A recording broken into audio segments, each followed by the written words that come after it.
Welcome back to Recycle and Saved. We've got a 2000 Rm250R 2-stroke. Really cool bike. These are getting really hard to find.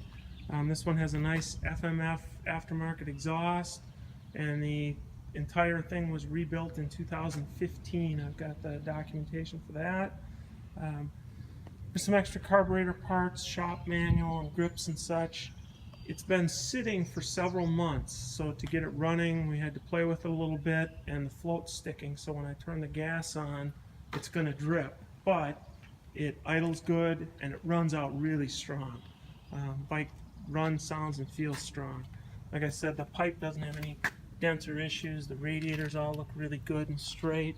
No concerns with the plastic. Everything on it seems to be good, other than the fact that it was put away for a while. So let me put the gas back on, get it dripping.